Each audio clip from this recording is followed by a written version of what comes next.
Hey, everybody. Welcome into the back room. I'm Andy Ostroy. But the bottom line is we Excuse me.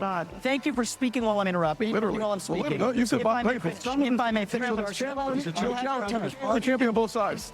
gentlemen, you'll have your turn. One of the challenges. So listen up. Can we please focus on the We should issues that have a matter? debate between Let debate and me use debate. this in If I China. may- Everybody knows that. If I may address, Focus on holding Joe if I Biden may address the accountable. That's question, what we need to be I actually focusing on. agree with Ron DeSantis. Speak at the same time.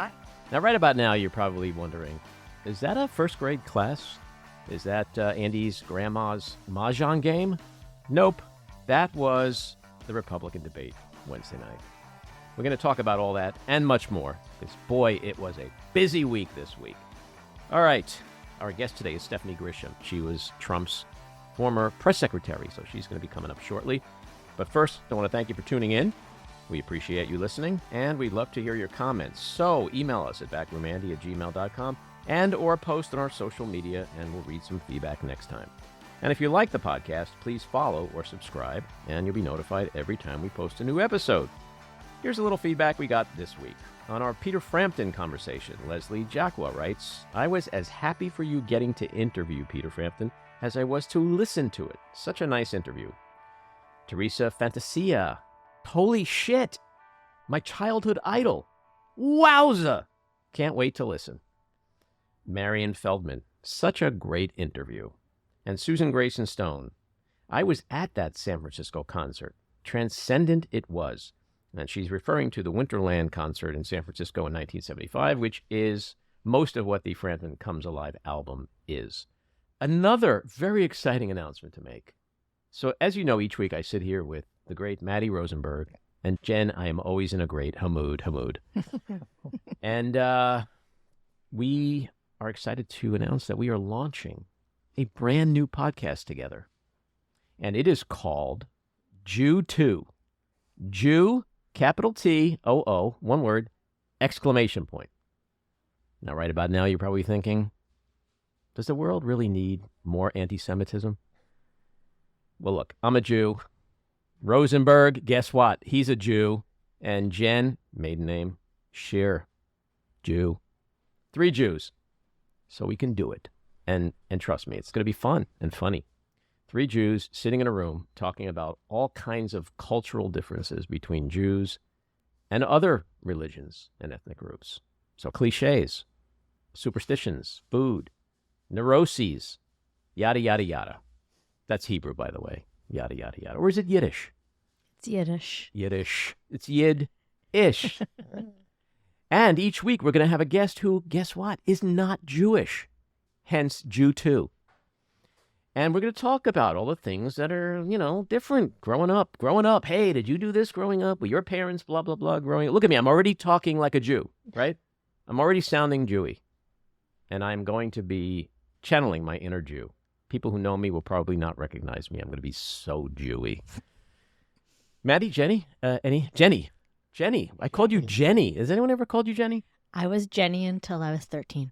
At my bat mitzvah, I became Jen. Were you Jenny from the block? I'd like to strive to be Jenny from the block. Did you used to have a little and now you have a lot?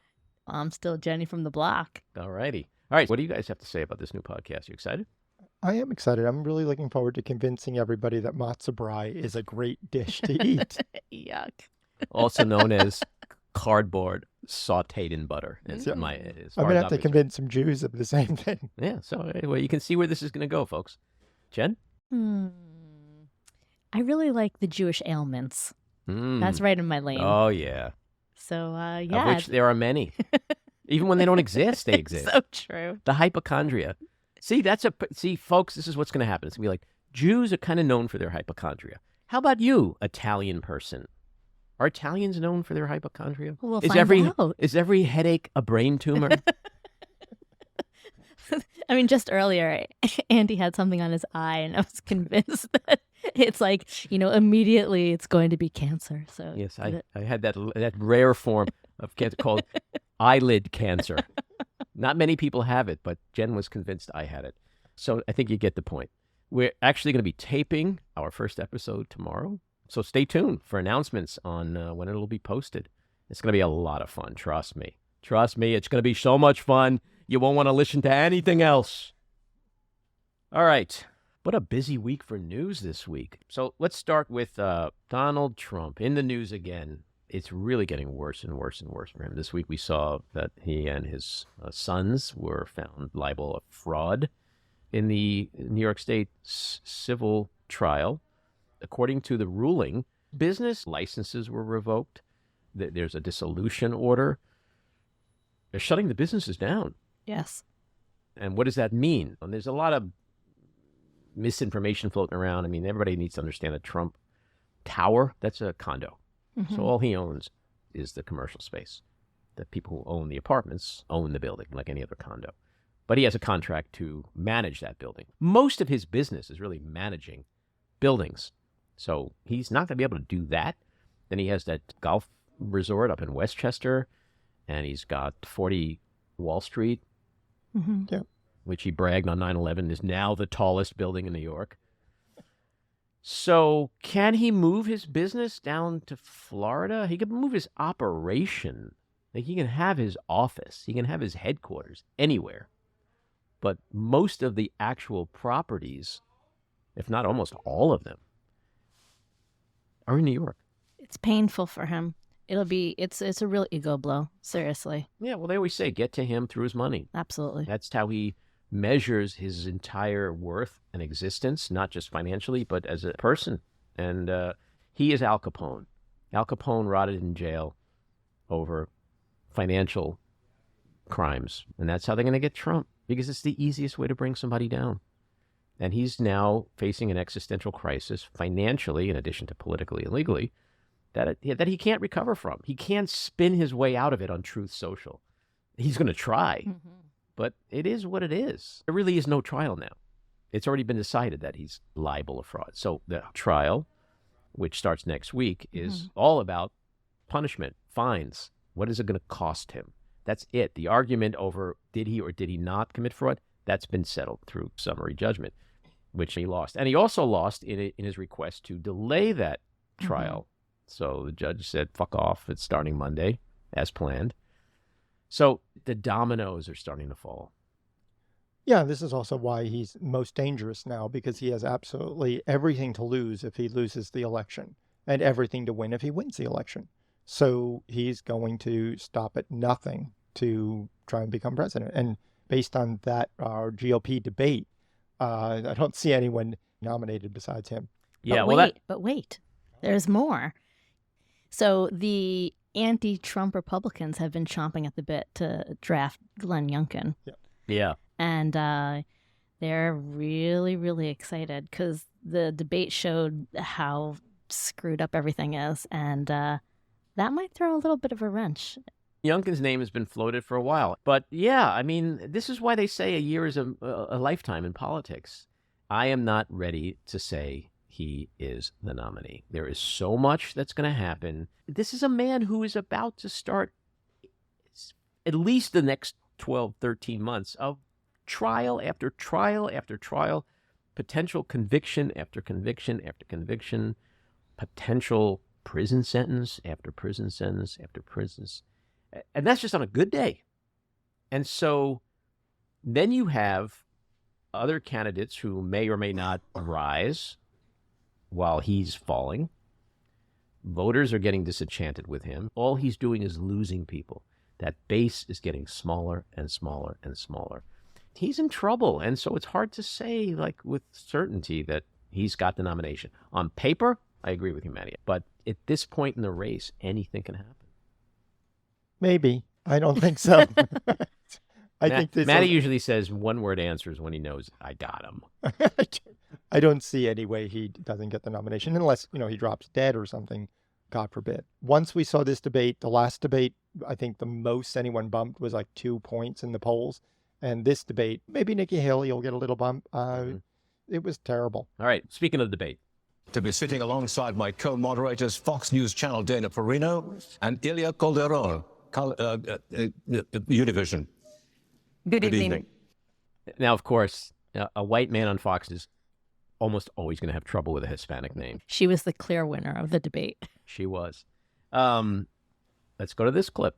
Curtains, do your Yes. homework, Tim, because Obama bought those curtains. Did you send them back? It's in the press. Did you send them back? It's the State Department. Did you send them back? Did you send them back? You're the one that works in Congress. Oh my gosh. You get it You done. hung them on your curtains.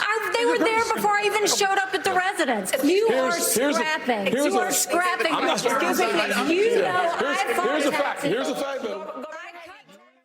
Okay, I mean, look, there's not really much happening this week. Like, there's this little shutdown thing, which could be catastrophic for the U.S. economy and military personnel and workers and the SEC. And look, thank God we have GOP debates like this to show us that the most important things in this country involve Nikki Haley's fucking curtains, okay? Full disclosure, Chris, you mentioned the president's situation. My wife isn't a member of the teachers union, but I got to admit, I've been sleeping with a teacher for 38 years. I don't even know what I don't have a comment. I think that is the creepiest fucking thing I've ever heard in my life, and I just want to get it out of my head. Mother. Who cares what who any of these people are sleeping with? Like, this is the Republican Party. And this was the best that Chris Christie could do, calling out Biden for sleeping with a teacher. I mean, the whole thing was beyond. And then, Trump was like sitting in his bathrobe and screaming, nobody slept with more teachers than Donald Trump. Trump was the winner in that debate. What else we want to talk about?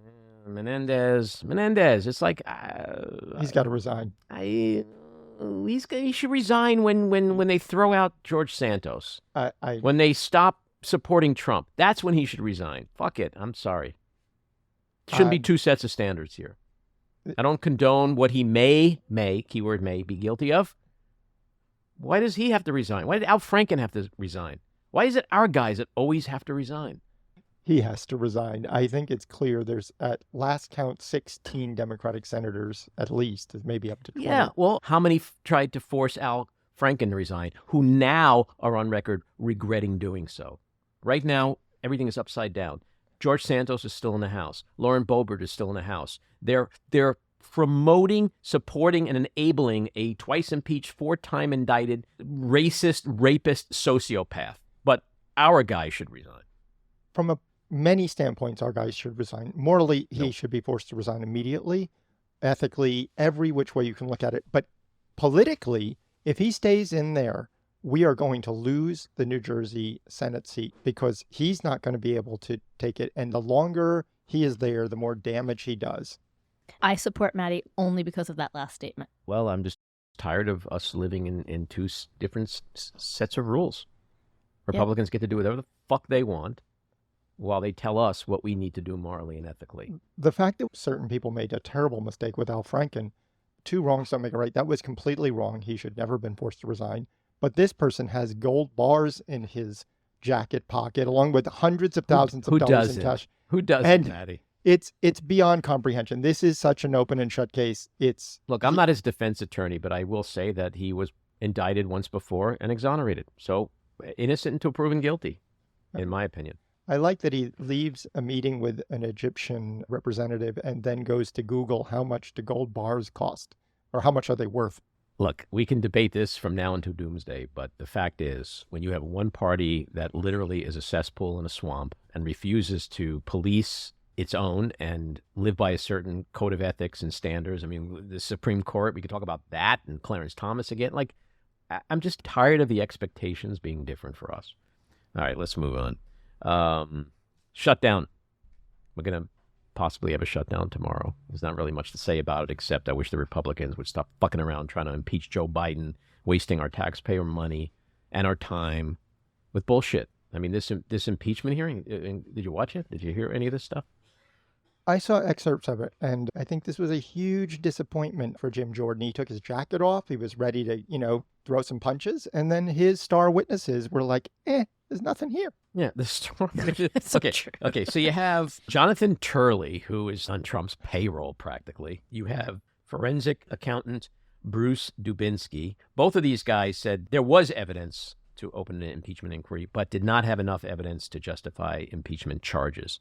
So these 2 out of 4 are already saying there's no there.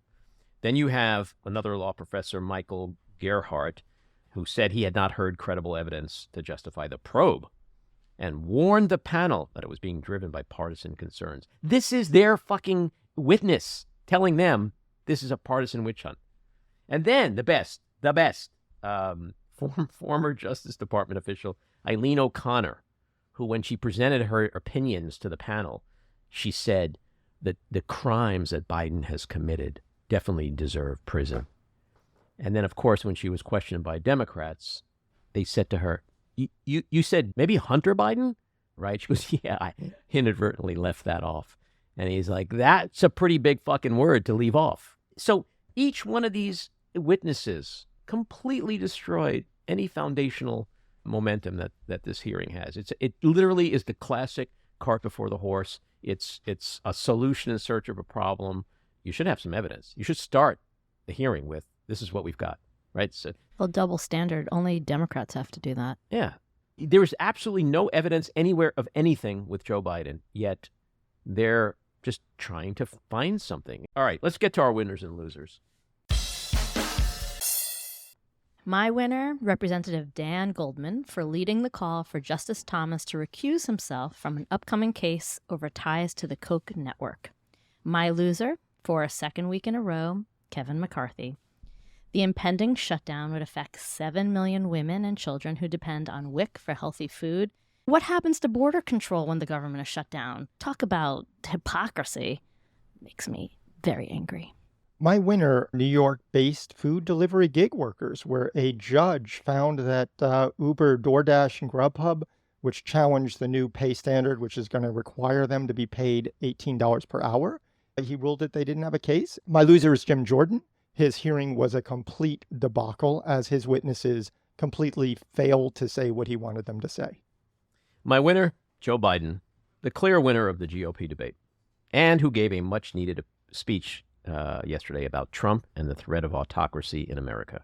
My loser, Donald Trump, who fucked around and continues to find out. That brings us to our weekly rant. The Republican Crazy Caucus is hell-bent on impeaching President Joe Biden. For what, you ask? Who the fuck knows? Certainly not the Republicans conducting this sham investigation. And that was never more apparent in a fascinating exchange Wednesday between NBC's Ryan Nobles and Missouri Congressman Jason Smith, chairman of the House Ways and Means Committee. At a news conference related to his committee's investigation into alleged, quote, influence peddling between Biden and his son Hunter, Smith struggled not to look like a complete moron. Well, guess what? He failed. Smith began his shit show by citing, quote, evidence of corruption and misconduct involving the Bidens, and in particular a June 6, 2017 message Hunter allegedly sent to a business associate on WhatsApp, and said that he was not willing to, quote, sign over my family's brand. It is clear, Smith said, that Biden was referring to, quote, Vice President Joe Biden's political power and influence. Except here's Smith's problem. His timing sucks ass. Nobles pointed out that the message occurred after Biden was no longer VP and before he was a candidate for president. So he was actually not in politics at the time of the alleged political influence peddling, which means there was no influence to peddle, which means that this pathetic GOP witch hunt is solely to appease their master, the perpetual victim Trump, and his obsession with revenge. As such, a befuddled Smith did what these embarrassing little Trumpers always do when bitch-slapped with facts. They deflect. He asked Nobles, where are you from? And after being told NBC, he said, oh, so apparently you'll never believe us. But with this bullshit humiliatingly exposed, an exasperated and testy Smith abruptly ended the exchange and moved on to the next reporter's question. To quote our recent guest Al Franken's book title, The Biden Impeachment Investigation? Nothing but a bunch of lies and the lying liars who tell them. All right, let's get to Stephanie Grisham. She is the New York Times bestselling author of I'll Take Your Questions Now, What I Saw in the Trump White House. During the Trump administration, she served as White House press secretary and director of communications for both the president and First Lady, Melania Trump. She is the only person in history who has held 3 senior roles at once while representing both the East and West wings. Stephanie, welcome back in the back room. Thank you. Good to see you again. So before we start with all the political craziness, of which there is a lot, I want to talk about Benjamin's Animal Sanctuary. That's Oh. that's the thing you're passionate about, and you recently got it off the ground. Tell us a little bit about the sanctuary and the work you're doing. Yeah, that's actually so awesome. Thank you. I just got nonprofit status about 2 months ago. Like I said, Benjamin's Animal Sanctuary. It's named after my dog who, I kind of feel like saved me after the Trump administration. I got him and, I feel like, we can rescue animals and they also rescue us. And so I've got it going. I'm looking for a property, but at the moment, we've got 5 cows, 1 very stubborn donkey, 6 goats, 6 ducks, 3 rabbits. I just rescued a Belgian Malinois dog 2 days ago named Molly, so I'm working with her. I've been fostering kittens for the Humane Society, and then I give them back to be adopted. So it's been really fun, and I'm learning a ton, and I've never had as many bruises and cuts in my life. Well, I would imagine that having worked for Trump gives you a lot of experience dealing with the stubborn donkey. For sure. Well, and also just shoveling shit all day. I thought that once. I was like, I'm just sitting here shoveling shit. Folks, we can end the interview right now on that quote. That is the winner right there. And so how do you get connected to the animals? Are they brought to you? Are you out seeking them? I'm out seeking. Some are brought to me. The dog I just got was brought to me. I'm a partner with the veterinarian here. And so a dog was abandoned out in the country. And so the sanctuary paid for its medical care. Sadly, he died. But it's all of the above. And once I get more property, I'll be able to take more in, obviously. So I'm learning to write grants and I'm just learning to do all of these new things, which is fun and terrifying all at once. Well, it's such a noble thing you're doing. I'm a big animal lover, and my daughter, Sophie, who's 19 now, is a huge animal lover. And ever since she's a little kid, that's all she's ever talked about is wanting to rescue animals. And we have 2 rescue dogs, 2 rescue cats. We've rescued some fish from Petco. I don't know if that actually qualifies as rescue, but I have 5 fish in a pond that I rescued from some random, seriously, a bar. It's Wow. a bar that had fish in the back. So I bought 5 fish while I was at a bar. Well, we have an animal sanctuary near me upstate, and they tell you how they get a lot of their animals. A lot of it is like from meth labs and things like that. It's crazy. Hoarding situations. Like you have these drug dealers that just love to have giant pigs and all these animals being mistreated by these dope dealers. All right, so this is a good segue into politics because probably nobody needs more rescuing than that animal Donald Trump right now. Oh boy, bada bing, bada boom. Yeah. But I don't know. Does he need rescuing? I don't know. Ask Donald Jr. and Eric. I think they would think there's some rescuing needed. He seems to be in the midst of a more serious existential crisis, politically, legally, and now financially, than ever before. So I'm curious to know, as someone who's spent a lot of time with him and understands him, what do you think of when you see all this going down? Where does your mind immediately go?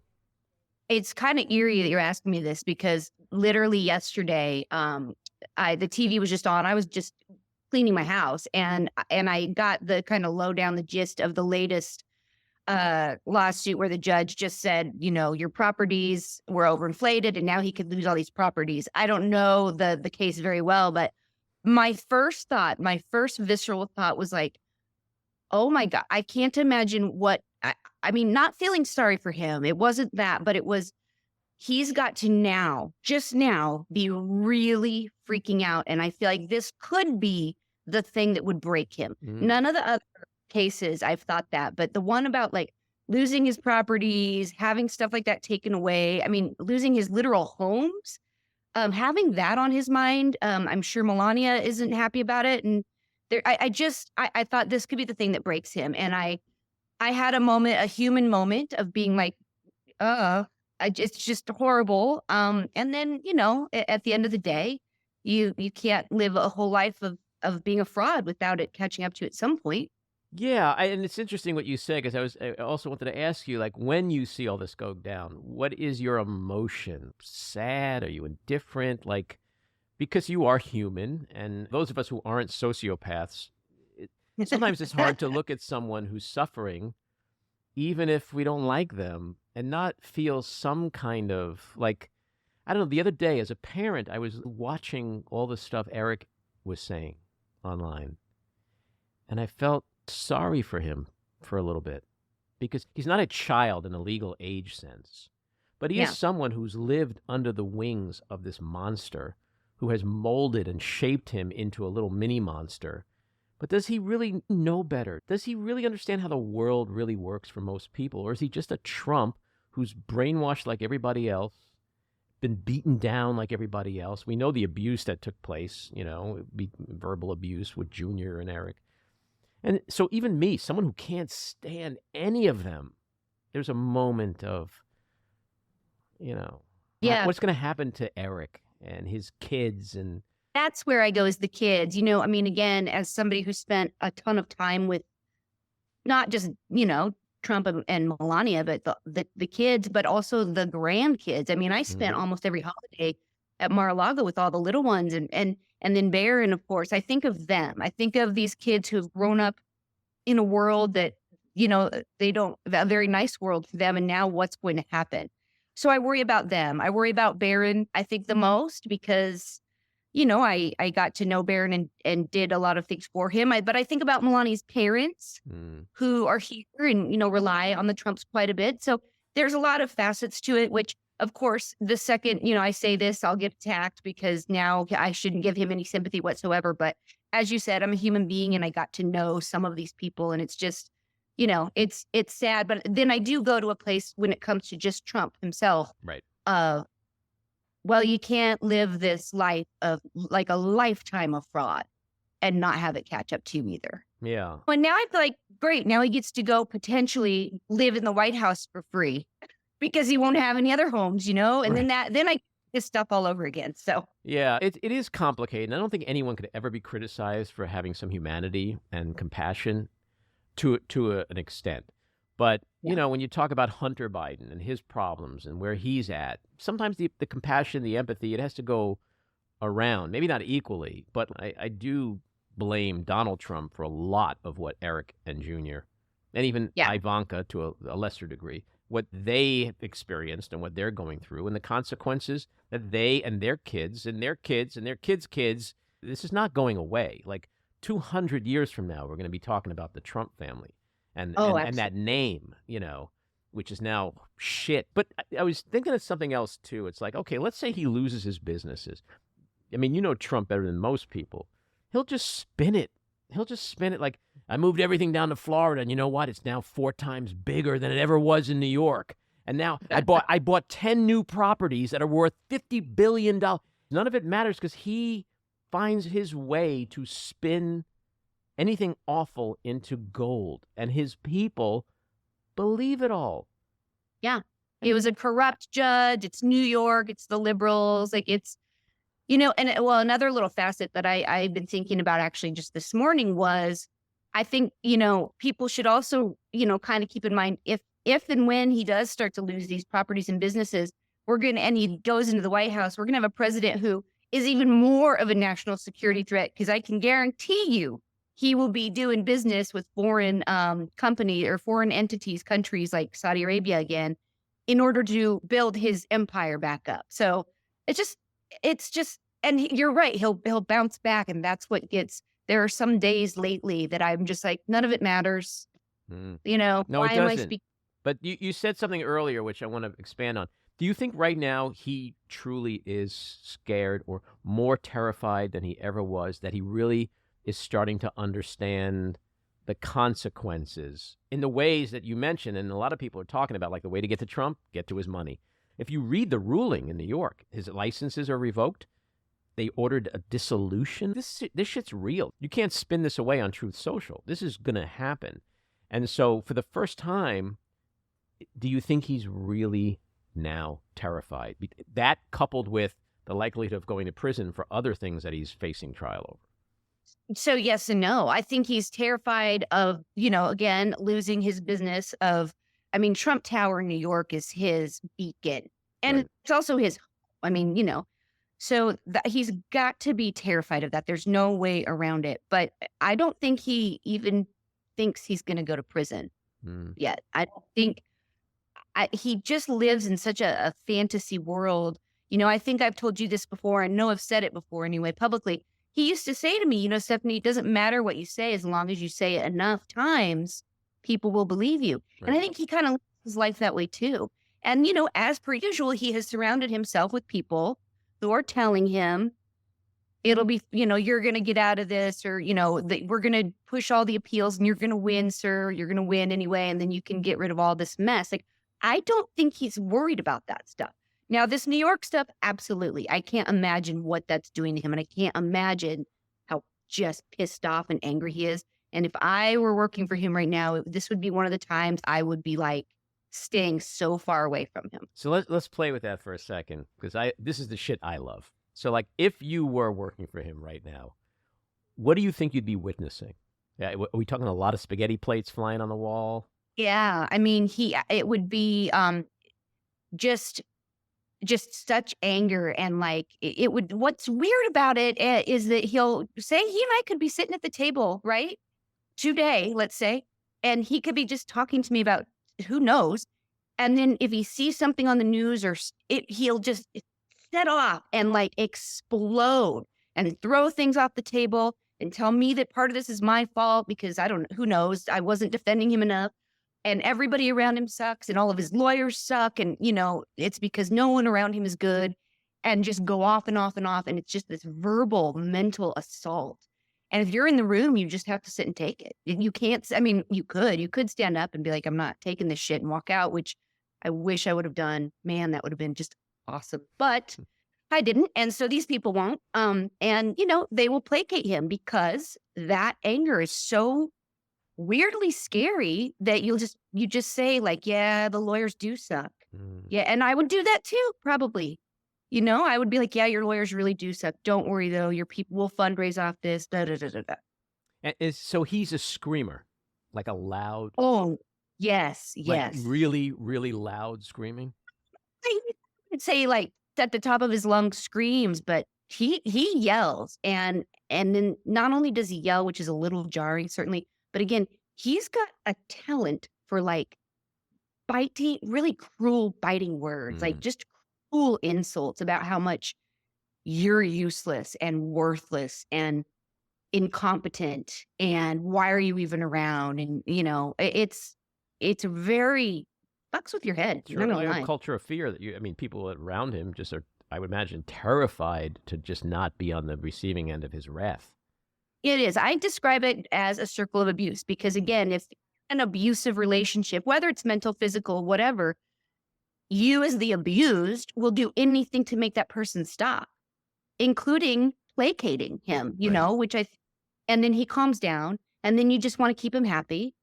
Truly. I can't tell you, I would wake up in the morning and the first thing I'd do is go in and check with Dan Scavino and be like, what's his mood? That was probably the first words out of my mouth. Morning. What's our day going to be like today? Yeah. Do I need to like go take a Xanax and put some armor on, or will today be a relaxed fun day? And where is Melania in all this? Like, where is she right now? We haven't seen her in so long. Like, what is happening with her? So it's funny. I've done a few interviews on this, and I feel like I disappoint people because my answer is pretty boring. But in the, I guess we're getting into fall now, but in the summer months, she is always at Trump Tower. Like, she'll go to Bedminster on the weekends, but she doesn't spend as much time there as he does. And that's always been what she does. She gets her hair done. She goes shopping. She visits with her family. I'm sure she was getting Barron ready for, school, this and that. And then now lately, the last few days, I don't know if you've seen it, and it's been like Page 6 and New York Post. So it's not been anybody really super reputable, but there's now sources out there saying Melania is renegotiating the prenup again before his second run. And, everyone's asking me about that. And it's funny because there's not a shot in hell that there are any sources who know that. It's just, he wouldn't be talking to people about it for sure. She never talked about it. I knew when she was meeting with her lawyers, and I kind of had an idea of what she was talking about in those certain times, but I never even knew. And you know what? If she's negotiating her prenup right now, smart girl. Shit, I'd be getting it all right now. So it's interesting. Like, I have so many thoughts in my head right now. One of which is, it's not normal for wives or husbands to spend the summer away from their spouse. That's number one. Number two, with all the shit he's going through, if there was real love there, if that was a real relationship, wouldn't she be in Florida with him comforting him, consoling him. As he's throwing spaghetti up on the wall, she's like, Donald, don't worry. It's going to be okay. Like, where's his wife? Right? So two Where's his things. wife? Yeah, two things there. Number one, she doesn't want to be around him when he's pissed either. I mean, nobody. Well, that's my point. She doesn't want to be around him at any point, clearly. But she had this very interesting way of looking at things. And I really don't know if it's like an Eastern European thing. I don't know, but she truly is always like, I don't need to be there to hold him up. I don't need to be by he's a grown man. He's strong. I don't need to be there to hold him up. He can handle things on his own. Oh, he's doing a great job of that, isn't he? Yeah, I know. And so like she's always done that. I mean, even throughout the White House, there would be certain times when, we would suggest maybe she should be here. I don't need to be there. I don't need to, hold him up. And towards the end, she compared Jill Biden. She's like, look at Jill Biden. She's always with Joe Biden. It's like she's holding him up. Like physically awful. holding I hate when spouses do that. I know, but that was her point of view, and it was always really interesting to me. I think you're right. And I think the Post is probably right. I think to me, she's a cold, calculating grifter. She sees what's going on. She smells the coffee. She saw the ruling. She's probably sitting with a battery of attorneys going, make sure I get my shit when this all goes down. None of that is very loving as a spouse, I guess is what my I guarantee point she's is. doing that too. And I think that's maybe one of those, I'm not defending her, and because I agree with you. She's calculating. She's a lot more like him than people know or probably want to believe. Mm-hmm. But I think, look, she knows who she married, right? She knows who the first wives were. She knows how everything went down, and she wants to ensure that her son is taken care of and that she's taken care of. And I don't know, I can't fault her for that. I would be doing the same thing. I would be sitting down. Yeah, I would too. I guess the only difference is, to me, it's like if I were her, I would have been divorcing him years ago. Yeah. But also she's got but same thing. If you look, she's got a pretty good life. She lives pretty separate from him. She can spend all of his money. She, she's got all the best of everything, and she doesn't really have to see him a whole lot. Now, what's missing in there is love and a connection and ethics. Ethics. What's missing is ethics. Yes, all of that. But I think it, in my opinion, and I think she's probably like, well, I'm just going to ride this out until I can't anymore. Yeah. No, I get that. They're all so fascinating. Like, there have been moments in my life where I felt sorry for Melania, but then I'm like, no, she's a grifter, and then him, and then it's just I don't understand them. I think we're still going to be trying for the next 100, 200 years to figure out Trump and whether he believes his shit, or whether, like you said before, people are telling him, like, how much does he really believe versus is it just he's stupid and narcissistic and delusional and needy and has yes men around him all the time and blah, blah, I think blah. it's all of that. Yeah. All of it. Yeah. I think it's all. Yeah. When he said Mark Milley should be executed for treason, that was kind of like a new turn, even for Trump. Like, I always think, like, how can he out-Trump himself? This, calling for the death of the current chairman of the Joint Chiefs of Staff, just seems like new territory, even for Trump. Does that surprise you? No, it doesn't. In our administration, he used to, just in meetings, and I don't have specifics, but he would say sometimes, like, that's treason, when it would be like, no, sir, it's not treason. Somebody can hate you, like that type of thing. So it didn't surprise me.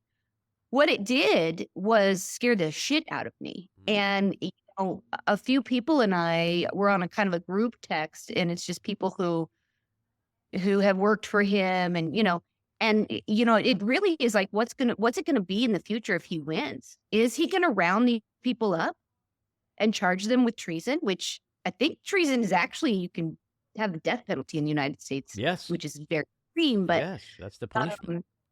Is he going to round people up? And I feel like, hello, here I am too. It's really scary because he does believe that. That's the dictator in him.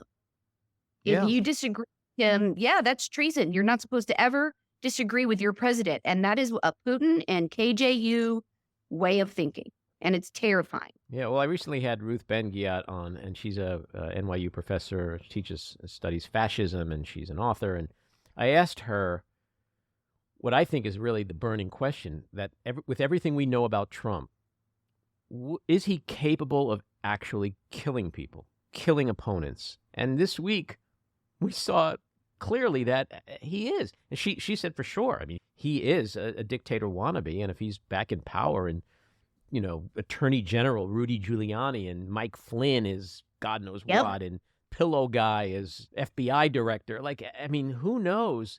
I mean, they'll just, back to our conversation about Trump Tower, he'll just authorize the seizing of Trump Tower back to, when you're a dictator, you can do whatever you want. I mean, look at what happens all over the world in those countries that have dictatorships. There's no law. The law is what the dictator wants it to be.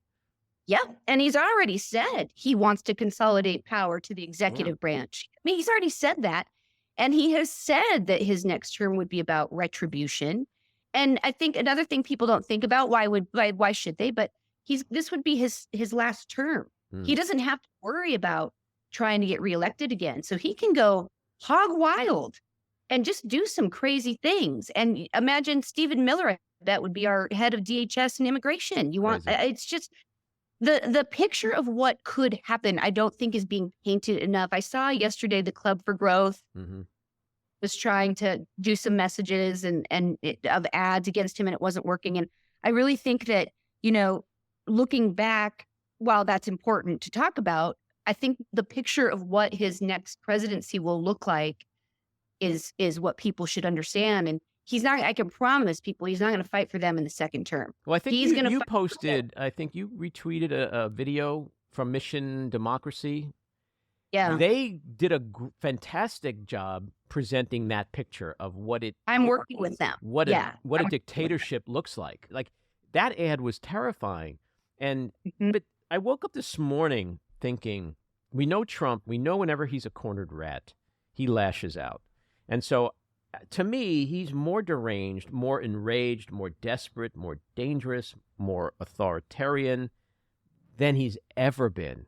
And when he's facing the prospect of prison and losing all his money, what is he going to do? Like, what are we staring down the barrel of when this man, who's in an existential crisis that he never imagined, which is real, decides, I'm not going down. I'm not going down. What does that look like? I think there's a couple of things. I'm sure he's doing all kinds of weird, shady business shit right now to sock money away, hide stuff, whatever, hide assets, that kind of thing. I think that he will continue to rile up his supporters. I think he will continue to fundraise, but for personal reasons. I think he will rely on the time he's going to be given through so many appeals. The appeal process is going to give him so much time. And I think that we have a real possibility that, though, if something were to catch up to him, if something were to come real close to he could be arrested, or I don't know, I can't even think of it. I think he would call for a call to arms. I do. I think I agree with you. Some kind of a weird Donald Trump civil war. I think he would call for people to get hurt, certain people. I think I do. I think that is, and it's maddening to me too right now that he keeps being told by judges, don't threaten people, don't do this, and he keeps doing it. And I just imagine, why won't somebody just put the guy in jail for 24 hours to really, hey, buddy, this is what that I think would really, I don't know what that would do actually when he got out. I don't know what would happen. So maybe that's a bad idea, but I think he would do a call to arms. I think he'll wait it out and pray he wins the election so he can just make it all go away. But I think if it's getting to the point where, I think he'll call on people to attack, I think you're 1,000% right. Do you think he's a flight risk? No, everybody knows who he is. I mean, sure, I guess he could go to Russia, which is a non-extradition country. That's a possibility. But I think his ego, that's the thing. I think it's his ego that is constantly the little thing that will take him down. And I don't think his ego, unless there's just a picture of sir, there's not a shot in hell you're going to win this presidency, then I could maybe see him doing it. But other than that, I think his ego would not allow him. I think right now he really believes he's going to be the next president. But think about how every time he loses, and he's lost, I mean, all he does is lose. His whole fucking life is a sham because he's lost everything. If it wasn't for the $400 million his daddy left him, he literally would be working at Chuck E. Cheese. So he's just nothing but a loser. But it gets back to the spin. He could go to Russia. He'll spin it. So this is the part where I'm not I don't think I'll ever really understand him. I agree with you on the ego, but it's like when the ego is bruised, he goes into spin mode and he makes the ego feel better. And his people believe him. So he could spin a story about why he went to Russia. Take the Trump plane, go to Russia. You know what? Like you said, he's emptying his bank accounts right now. I think he is. Yeah, I don't know why people don't think he's a flight risk. To me, he's the biggest he's the biggest coward that ever lived. And I think it's a possibility if he's not going to, win or whatever, but also fine by me if he goes to Russia. I mean, he'll still, yes, control people from afar and he'll still be a presence. But I think right now the focus for me, honestly, is just he cannot get into the White House. That's all I can focus on right now. Number one is so great. If you need to run to Russia, fine. At least I know you're not going to go into the White House. And, people's memories are short and you can just be in Russia and be a keyboard warrior. And that's fine. I mean, the country will still be divided, but at least you can work on that. He can't get in the White House. Right. And the Russia thing, if you think about it again, we know his MAGA people love Putin. They hate Ukraine. There's so many parts of that make sense given his history, given his ego, given his cowardice. And knowing when people are saying you're going to lose your businesses, you're not winning the election, you're probably going to go to prison. Well, why the fuck wouldn't he get on that plane and go to Russia? But agreed. Yeah.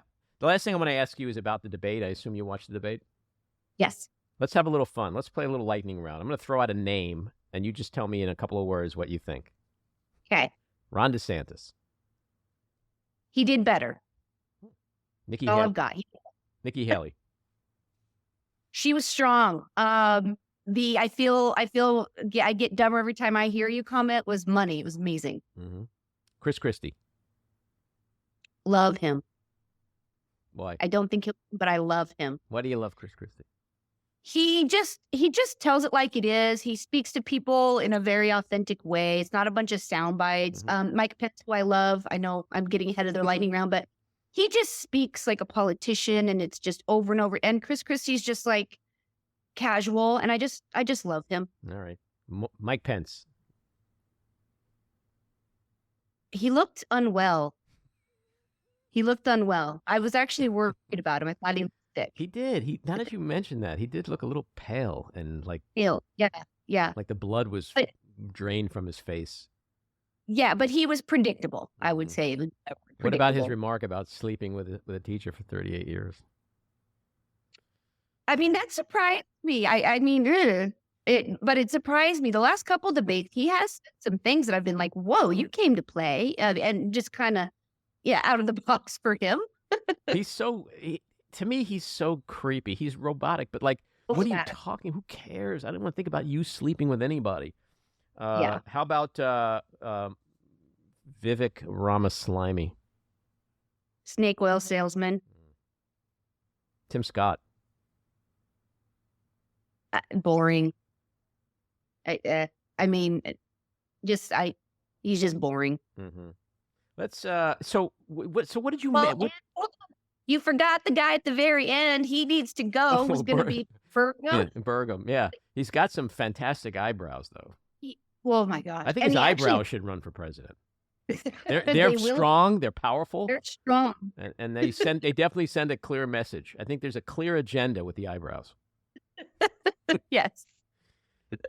What'd you think overall? Like, does it matter? These yokels getting up there, flapping their lips, like they're completely ignoring the guy who actually is ahead by 40 points. They're all acting like one of them is going to win. It's very strange. It is strange. It's as with everything these days. Like I have a million feelings about it. I think they should be doing it. Like, you know, it's important to debate. I think, and the ratings were quite good, it sounds like. So that made me happy that people at least were tuning in. But it's, again, you start to have this feeling of like, it doesn't matter. Trump is not there and he's so far ahead and it doesn't matter. And none of you are going to go after him aside from Chris Christie. And you're all up there just basically kissing his ass. So you don't look to me. If I want a president who's going to stand up to people, if you're not going to stand up to Donald Trump, how are you going to stand up to Kim Jong-un or Putin, et cetera? Right. So I do feel it's pointless, but I also don't like to say that because I think debates are very, very important, you know?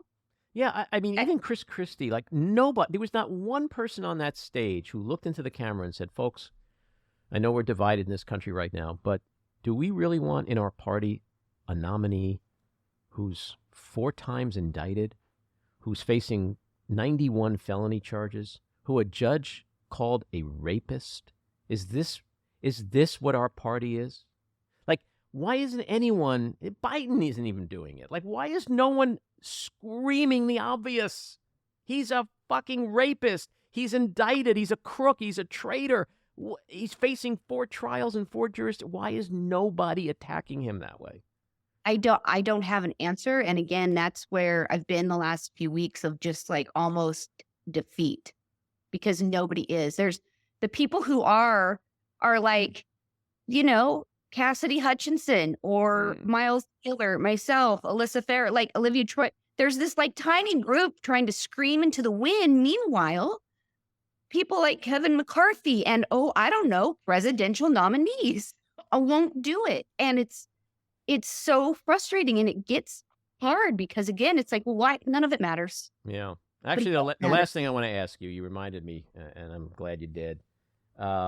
Peter Navarro, you're a pimp lady.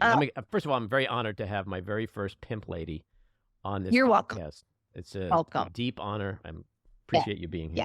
So you're welcome. Peter Navarro tweeted, quote, why would White House men, president, VP, senior aide, ever hire a woman after watching book pimps Cassidy Hutchinson, Alyssa Farah, Stephanie Grisham, Kayleigh McEnany, Olivia Troy throw mud at Donald Trump and Rudy Giuliani? Pimp ladies be given real MAGA women bad name. I mean, first of all, Miles Taylor, Michael Cohen, Peter Strzok, I mean, the names go on and on and on. Men who have written books after leaving the Trump White House.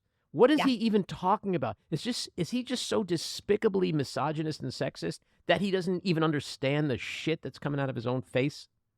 Oh, 100. You could dedicate an entire podcast to Peter Navarro stories from me.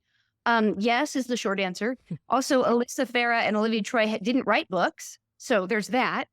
And yeah, one time in the White House, in the White House when we were looking for who wrote the anonymous book, which was a man, Peter put together this weird ass dossier. He legit, it had a red cover. It was intense. And he was convinced it was a woman who worked in the NSC. And he had all these reasons why it had to be her. And one of the reasons was that the author of the book seems caring and maternal, so it must be a woman. God, Trump must have lapped that up like a stray cat with a bowl of milk. You know what, though? The woman almost got fired. Myself and Mick Mulvaney's deputy chief of staff had to really go to bat and be like, what are we doing here? We don't know. You're like, what? She almost got fired because of Peter. He was strategically left out of meetings all the time. People left him out of meetings all the time. Nobody respected him. The president didn't like him half the time.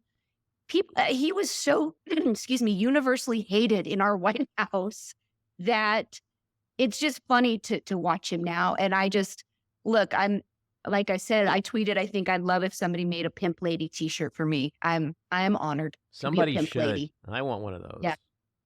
Yeah, I'll send you a Pimp Lady. Do you have another crazy Peter Navarro story? He would show up to work at the White House. He rode his bike in full bright yellow neon spandex. That's crazy. And would often walk around in his office with just socks on and would cook out of a tiny crock pot sometimes. Wow. So He's quite a guy, isn't he? Yes. And you know what's funny too? When I was press secretary, helped him so much. He would always come after us that these op-eds would be the churning point for everything. And no other press secretary would ever let him put op-eds in, and things needed to be done at the speed of Trump and like crazy shit. And I would always just entertain the guy. I would get some of his op-eds done. Like, I was probably one of the kindest people to him in that whole White House. And so it's just funny to me to watch his antics. Yeah, he's to me one of the most awful, dangerous people. I say this as a Jew. He reminds me of like when you see who Hitler's henchmen were, Goebbels and Göring and Himmler and all those guys.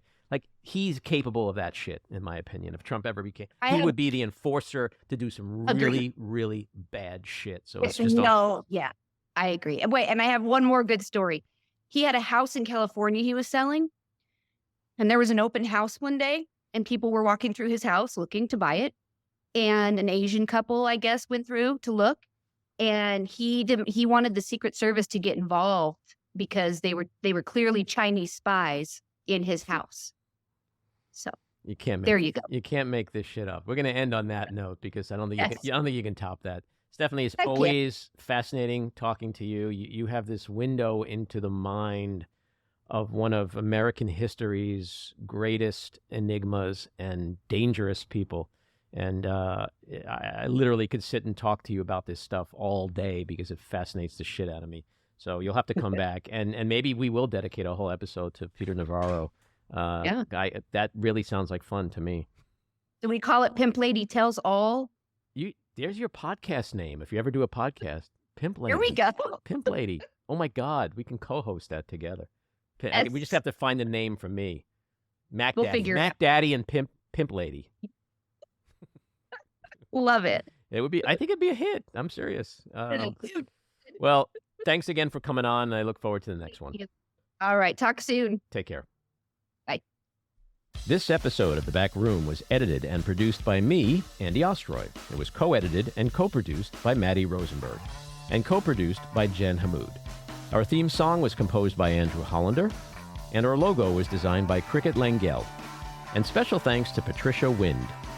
Please take a moment to rate and review the podcast, and also follow or subscribe. Until next time, keep your eyes on Washington, Hollywood, and your own backyards, and have a great week.